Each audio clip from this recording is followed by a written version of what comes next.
from lunch. And yes, you're right, Serbia did not yet ratify, and many other countries did not yet ratify the Kigali Amendment.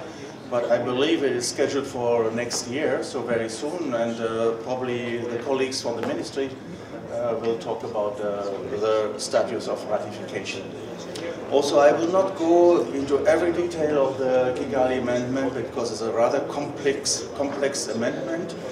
But we were meeting with some of the countries where we have projects to facilitate ratification, and we tried to explain the advantages of early ratification. And I picked some of these slides and want to explain actually what it means to ratify a Kigali Amendment. Some introductory slides though. More near? Microphone. It's not enough, okay. Then let me try to take this one. So just two introductory slides. We should always just keep in mind Montreal Protocol, of course, was mainly to save the ozone layer and to phase out the ozone depleting substances. But at the same time, it was always a kind of a climate protocol, because all these ozone depleting substances had very high global warming potential. So it is actually protecting ozone layer and climate. And in consequence, of course, it is about human health. Without the Montreal Protocol, we would probably have UVB levels outside the buildings where we could not stay for a long time without being burned. And here again, the Kigali Amendment schedule, it's a phase-down schedule, was presented at previous meetings, and it's complex. It has a lot of different groups. It was a political compromise. It was negotiated during 7 years, and in the end, adopted as it is nowadays. The developing countries, like Serbia, are part of Group 1, and the difference between the groups is not really major. It's a few years starting later or phasing down a few percent more or less. They have a very similar schedule. But it might be interesting to keep in mind that for the parties who ratify the Kigali Amendment, the first obligation will start in the year 2024, which is in 4 years' time, not to consume more HFCs as a baseline consumption. And the baseline consumption is measured in carbon dioxide equivalents, and I will try to explain that later on. And then you will have gradual reduction steps in the year 2029 by 10%, in the year 2035 by 30%, in the year 2040 by 50%, and a final reduction in the year 2045 by 80%. So we're talking about a reduction over a time period of 25 years.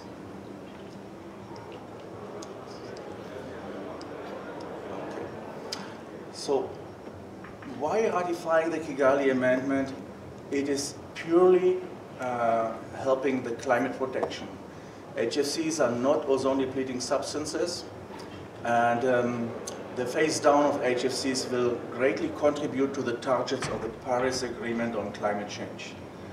It is expected, if all countries implement the Kigali Amendment, that by the end of the century, nearly half a degree, 0.4 degree, global warming will be avoided by implementing the Kigali Amendment. And Serbia actually ratified the Paris Agreement on climate protection and certainly will produce a climate strategy. And as part of this climate strategy, I believe ratification of the Kigali Amendment can play an important role. What is important to keep in mind, it is not a phase out as for the CFCs and HCFCs. It is a gradual phase down, which means there will be always HFCs available in the sectors where it is very difficult to phase out HFCs, or too costly, or too complex, or you don't have the right technicians to serve. So there's always some HFCs available. Prices might increase, but it's not a phase down. This is important to keep in mind.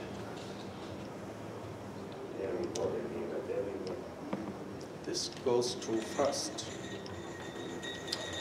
And this is just to show the overall picture where we stand.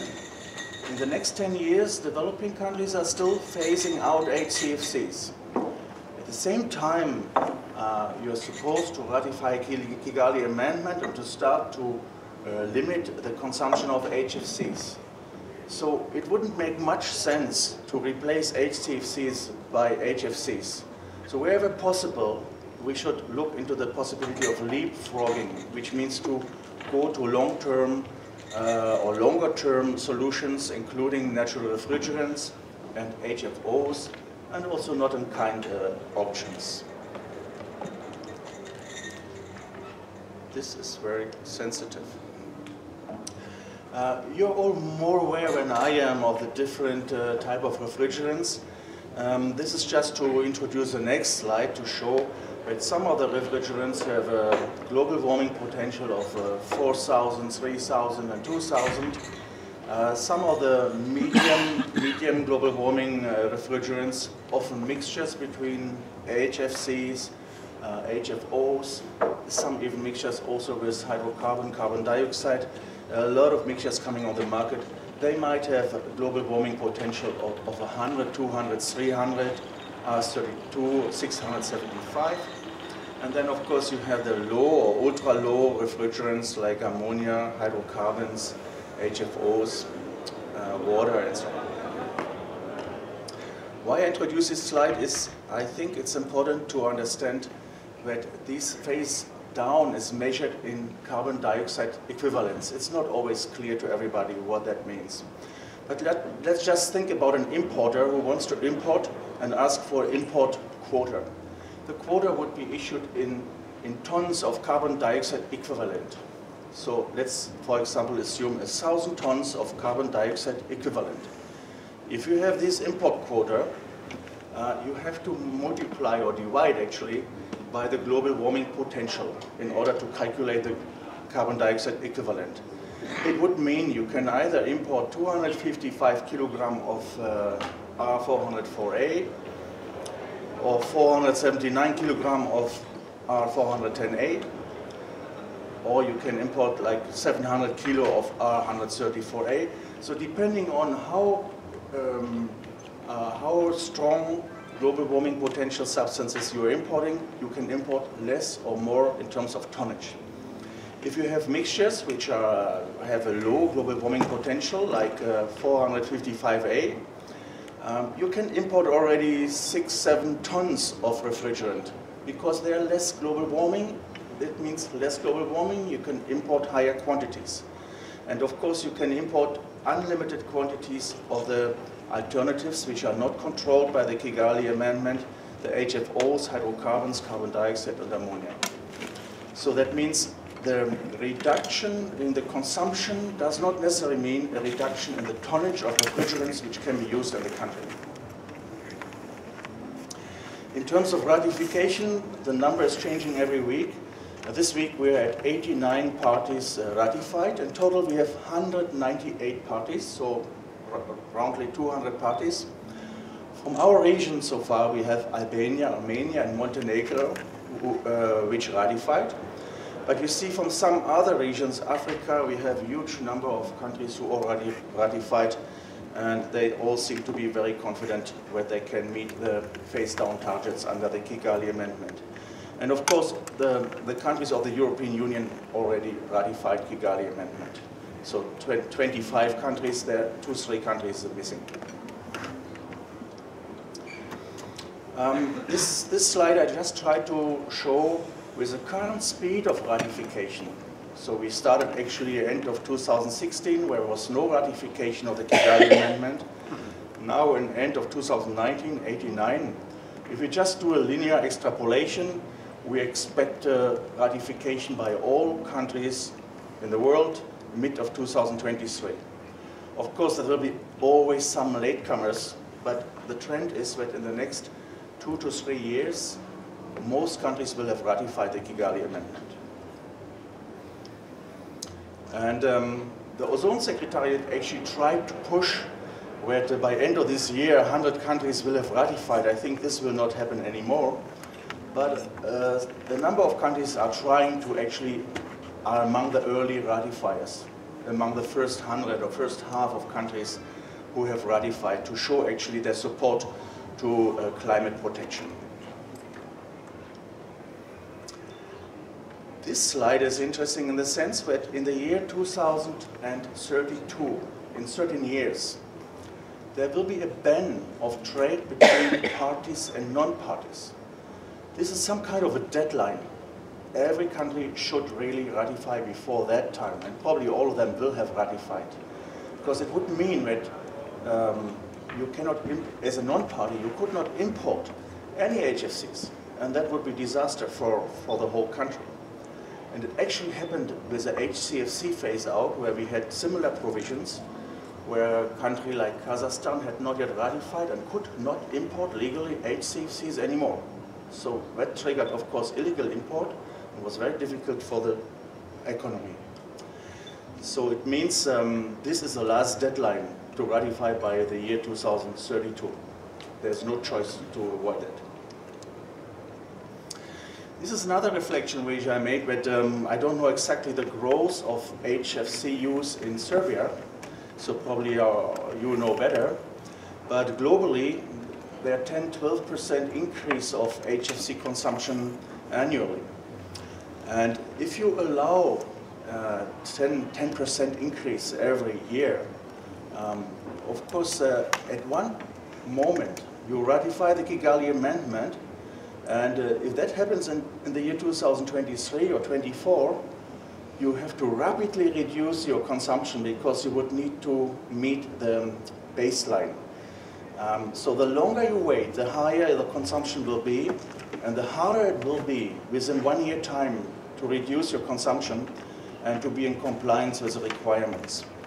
The countries which will ratify now in the year 2021-22, they have more time to implement policy measures, to look for alternative technologies and refrigerants. The later the ratification takes place, the more difficult it will be.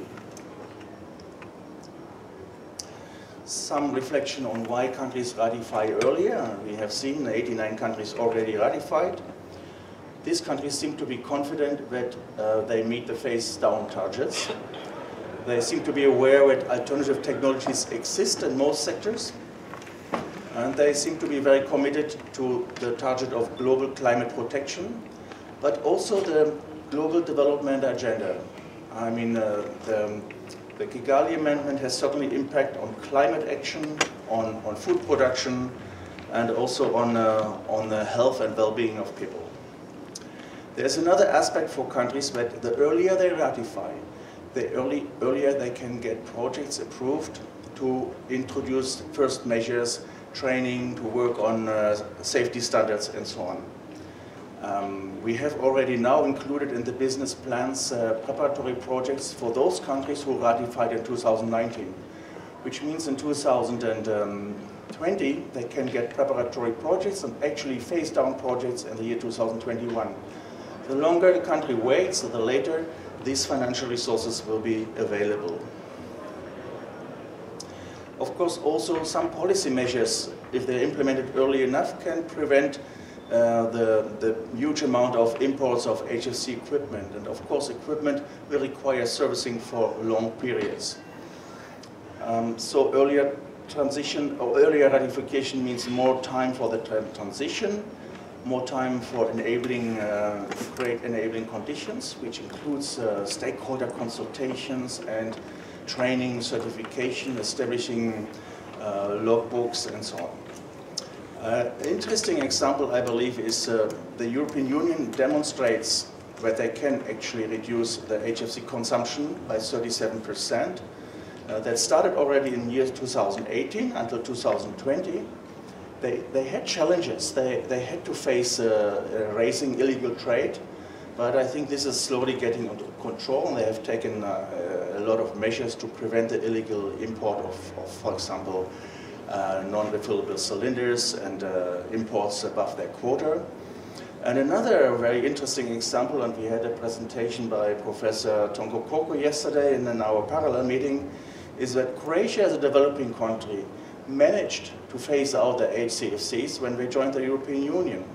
And they also managed to comply with the F-gas regulation of the European Union. So they have actually alternative technologies put in place and taking a lot of important measures concerning training and certification. Now I will stop my presentation shortly just to show we have a lot of publication for those who are interested. There are 19 fact sheets on Kigali on different topics. There is also a publication to explain how developing countries can adopt or modify safety standards. This was too fast. There's publications on how to safely use flammable refrigerants, and that is also translated into Montenegrin and I believe also Serbian. There is a description of policy measures which countries can adopt, and some of them should be adopted early before ratification of the Kigali Amendment. And the most recent publications of our colleagues in the energy branch, it's climate-friendly, energy-efficient air conditioners and climate-friendly and energy-efficient refrigerators. And you can find these publications also on the USB, which you can get at our booth 37, or you can download them from a mobile application which is called eDocs, and you would need to search for OzonAction and you will find eDocs as an application to be downloaded. I would like to conclude my presentation here. Thank you very much. Thank you very much.